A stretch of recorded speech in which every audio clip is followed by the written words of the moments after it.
En el siglo XIX, los trabajadores de todo el mundo reclamaban la reducción de las horas de trabajo. Imagínate, jornadas laborales de hasta 16 horas por día, de lunes a lunes, hacinados en la fábrica y sin ventilación.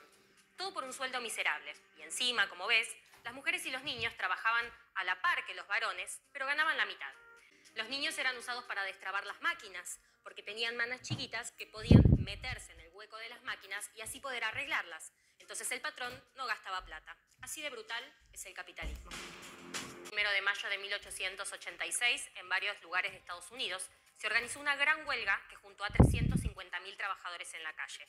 Un hecho histórico para la época. Muchos eran anarquistas y socialistas.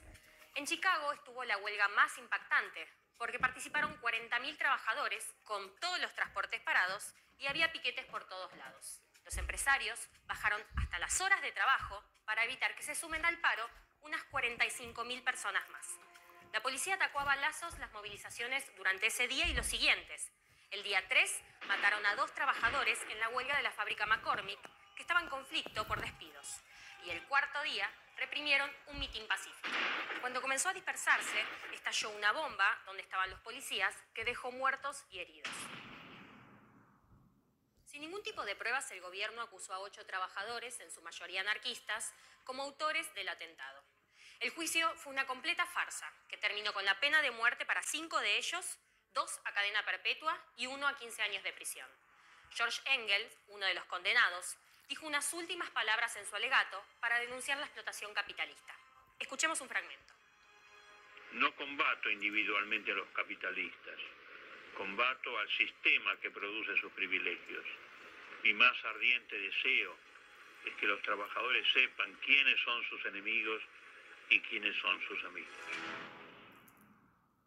Albert Parsons, otro de los condenados, que fue compañero de Lucy Parsons, un ícono de la lucha de las mujeres, de la clase trabajadora y una verdadera amenaza para el Estado norteamericano. Lucy estaba convencida de que no habían sido asesinados por haber puesto una bomba, sino porque estaban organizando a los esclavos del salario. En 1889, en homenaje a los mártires de Chicago, la Segunda Internacional, que nucleaba partidos y organizaciones obreras de casi todo el mundo, declaró el 1 de mayo como el Día Internacional de los Trabajadores. A partir de ese momento, en muchos países, se adoptó esa fecha como un día internacional de lucha, para los que no se conforman con migajas, sino que aspiran realmente a tener una vida digna.